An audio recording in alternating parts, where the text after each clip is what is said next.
తాకట్లో ఉన్న మీ బంగారం ఈ రోజు ఎంత ధర చేస్తుందో కొమ్మూరి గోల్డ్ వాళ్ళకి కాల్ చేసి ఫ్రీ గోల్డ్ కాస్ట్ చెక్ చేసి చెప్తారు. అందరికీ నమస్కారం. సుమన్ టీవీకి స్వాగతం. ప్రస్తుతం మనతో పాటు ఉన్నారు శ్రీ విద్య ఉపాసకులు. అమ్మవారి అనుగ్రహంతో ఎంతో మందికి మంత్రోపదేశం చేస్తూ అదేవిధంగా సౌందర్య లహరి, లలిత పారాయణ ఇవన్నీ కూడా నేర్పిస్తూ ఉన్నారు అమ్మ గీతా కుమారి. వారు ప్రస్తుతం మనతో పాటు ఉన్నారు. వారితో మాట్లాడి ఈ నాగపంచమికి విశేషంగా మనం ఎటువంటి పూజా విధానం పాటించాలి, చాలా మంది పుట్టలో పాలు పోస్తూ ఉంటారు, అలా కుదరని పక్షంలో ఎటువంటి పూజా విధానం మనం చేయాలి, ఎటువంటి ఫలితాన్ని మనం పొందవచ్చు, అసలు ఈ నాగుల పంచమి ఏ విధంగా జరుపుకోవాలో అమ్మ మాటల్లో విని తెలుసుకుందాం. అమ్మ నమస్కారం. శ్రీ గురుభ్యో నమః, శ్రీ మాత్రే నమః. నమస్తే అమ్మా. అమ్మ, నాగపంచమి చాలా విశేషంగా చేస్తారు. అంటే కార్తీకంలో వచ్చేటువంటి నాగుల చవితి, అలాగే ఇప్పుడు వచ్చేటువంటి ఈ నాగపంచమి ప్రాంతాల బట్టి కూడా విశేషంగా తెలంగాణ ప్రాంతంలో ఎక్కువగా ఇప్పుడే చేస్తూ ఉంటారు నాగపూజ అనేది. అంటే ఏ విధంగా చేయాలి, ఎందుకు చేయాలి, ఒకవేళ చేస్తే గనక ఎటువంటి ఫలితాలను పొందవచ్చు వివరిస్తారు. నాగపంచమి అనేది చాలా విశేషమైన తిథి. ఎందుకు అంటే సర్పము మానవుడు ఇద్దరు ఒకటే. చాలా వరకు ఈ విషయం తెలీదు. అంటే పాములు వేరు, సర్పం వేరు, మానవుడు వేరు అనుకుంటాం. కానీ మానవుడి యొక్క వెన్నెముకనే సర్పం. మనం ఏం చేస్తాం, ఒక సాధకుడు ఒక సాధకురాలు ఏం చేస్తారంటే ఈ మూలాధార చక్రంలో సర్పం పెనవేసుకొని అక్కడ పడుకొని ఉంటుంది. మనం సాధన వైపు పోయినప్పుడు, ఆధ్యాత్మిక మార్గం వైపు పోయినప్పుడు, మనం ఒక మంత్ర అనుష్ఠానం వైపు పోయినప్పుడు దాన్ని తట్టి లేపుతాం అనమాట. దాన్నే ఈ చక్రాల యొక్క యాక్టివేషన్, కుండలి జాగృతి చేయడం అని ఇప్పుడు చెప్పుకుంటూ వస్తున్నాం. సర్పానికి మానవునికి తేడా లేదు. సర్పము మానవుడు ఇద్దరు ఒకటే. మానవ శరీరం సర్పానికి సంబంధం. ఈ మానవ శరీరం సర్పానికి సంబంధం అయినప్పుడు మనకి సంవత్సరంలో కొన్ని తిథులు ఉన్నాయి. అంటే షష్ఠి, కంద షష్ఠి, పంచమి, సుబ్రహ్మణ్య పంచమి అని, ఇలా నాగపంచమి అని, ఈ కార్తీక మాసంలో వచ్చే నాగుల చవితి అని, ఇలాంటి కొన్ని తిథులప్పుడు విశేషంగా మనము సర్పారాధన చెయ్యాలి. సర్పారాధన చెయ్యాలి. మానవుడు సర్పము ఒకటే కాబట్టి మనకి శాస్త్రాలలో ముందే చెప్పబడింది. ఇది రానున్న కాలంలో ఈ నాలెడ్జ్ తక్కువ అయిపోతుంది కదా అని చెప్పేసి పూర్వము మునులు ఋషులు అయితే డైరెక్ట్ గా సర్పాలతోనే సంభాషణ చేసి అంత ఉన్నింది వాళ్ళకి. ఎందుకంటే సర్పము వేరు కాదు, మానవుడు వేరు కాదు అనే విషయం పైన. ఇంకొకటి ఏంటంటే ఈ నాగపంచమి తిథి రోజు పూజ ఎలా చేసుకోవాలనే విషయానికి వస్తే, మనము ఈ పెళ్లి కాని వాళ్ళు ఉంటారు, పిల్లలు కాని వాళ్ళు ఉంటారు, వీళ్ళకి విశేషంగా పనిచేస్తుంది ఈ తిథి. ఈ తిథి రోజు మీరు ఏదైనా మొదలు పెట్టండి. అంటే సర్పారాధన మొదలు పెట్టినప్పుడు, అంటే మీరు సుబ్రహ్మణ్య స్వామి యొక్క ఆరాధన మొదలు పెట్టాలి అనుకుంటే నాగపంచమి తిథి నుండి మొదలు పెట్టండి.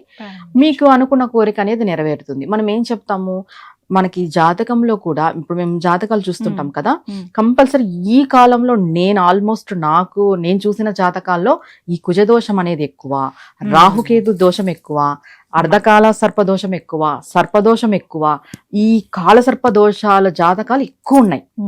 నేను చాలా వరకు చూస్తున్నాను. ఈ కాల సర్పదోషాలు, ఈ సర్పదోషాలు ఉండే వాళ్ళు కూడా ఈ నాగపంచమి తిథి రోజు కంపల్సరీ సర్పారాధన అనేది చెయ్యాలి. అది ఎలా చెయ్యాలి, మనం ఏం చెప్తాం, పుట్టలోకి పోయి పాలు పోయాలా, పాలు పోయడము, పసుపు కుంకుమ వేయడం, ఆ ఉన్న పుట్టని కూడా మనము డిస్టర్బ్ చేయడము, ఇబ్బంది పెట్టడం, పాములు లేకోకున్నట్టు చేస్తున్నాం. అది ఇంకా పాపం చెప్పాలంటే. ఇక్కడ మనం పుట్టలోకి పాలు పోయాలంటే పాలు సమర్పించాలి, పొయ్యకూడదు. పొయ్యి అక్కడ బొక్కలు ఉంటాయి కదా, దాంట్లో పోసేస్తుంటారు. అలా పోయకూడదు, పాములు చచ్చిపోతాయి. ఆ బంకకి దానికి దీనికి బయట మనం పాలు సమర్పించాలి. ఏ ఒక్క జీవి తీసుకున్నా ఆ జీవి భగవంతుడు యొక్క స్వరూపమే కాబట్టి మనం దానికి మనం సమర్పించినట్టే.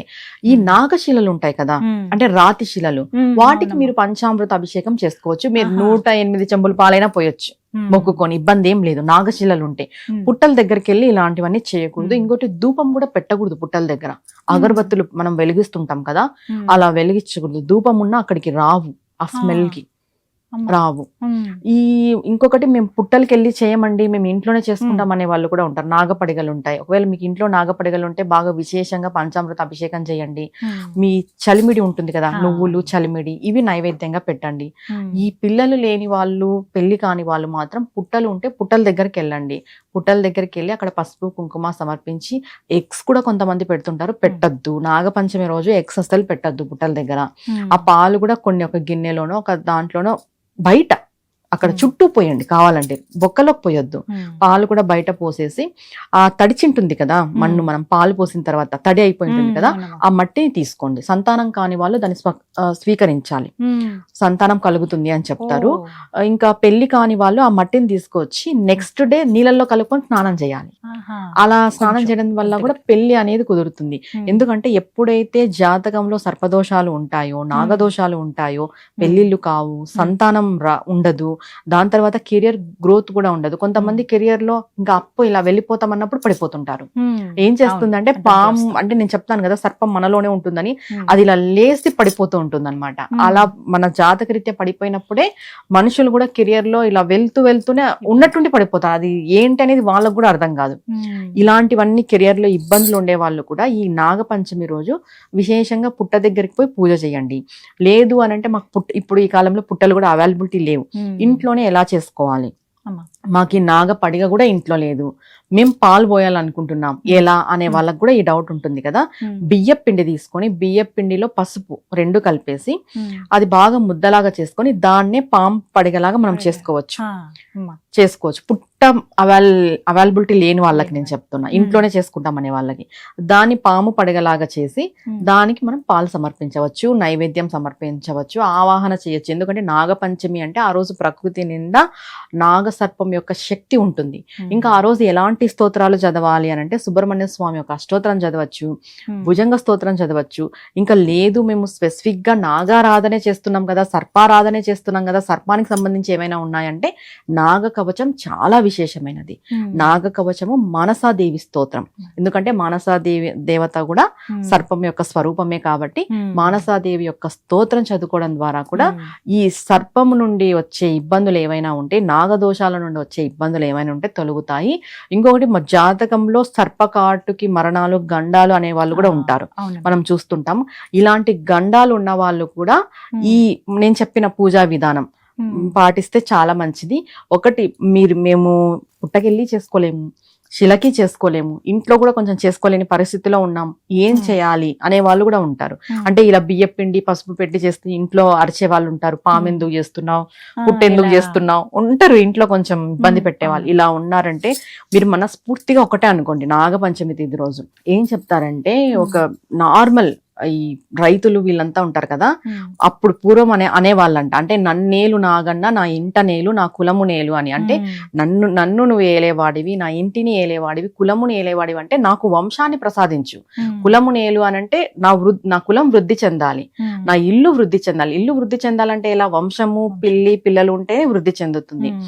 నీకు పొరపాటున నేను పడగ తొక్కినా కూడా పగవాడు అనుకోవద్దు, మనవాడు అనుకో. అంటే నువ్వు నా పైన కసి పెట్టుకోవద్దు, వీడు నాకు తొక్కినాడు తగిలిచ్చినాడు అని మళ్ళీ నన్ను వెతుక్కుంటూ రావద్దు. జనరల్ భాషలో ఇది, వెతుక్కుంటూ రావద్దు, నన్ను మంచిగా అనుకో, మనవాడు అనుకో, నిన్నేం పొరపాటున నేను తొక్కింటాను.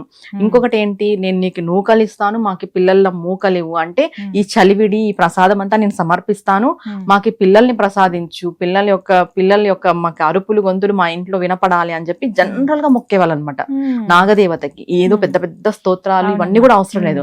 మీరు ఆ రోజు మనస్ఫూర్తిగా పిల్లలు కాని వాళ్ళు ఇదే మొక్కోండి, స్వామి మేము ఏ జన్మలో ఏం పాపం చేసామో మాకు ఇలా లేట్ అవుతుంది, మాకు పిల్లల్ని ప్రసాదించు. ఏదైనా కూడా శరణాగతి. ఈ పూజలు ఇవన్నీ అనేది ఒక లిమిట్ వరకే, దీనిపైన అంటూ ఒకటి ఉంది, అదే శరణాగతి. మీరు చెయ్యలేని పరిస్థితిలో ఉన్నారు అంటే శరణాగతి నాగదేవతకి, నాగరాజుకి, నాగేంద్రుడికి మనస్ఫూర్తిగా శరణాగతి చేసుకోండి. కంపల్సరీ ఆయన యొక్క అనుగ్రహం అనేది శీఘ్రంగా కలుగుతుంది. ఎందుకంటే వాళ్ళు అంటే జీవరాశులు కదా, జీవరాశుల యొక్క అనుగ్రహం మనకి శీఘ్రంగా కలుగుతుంది.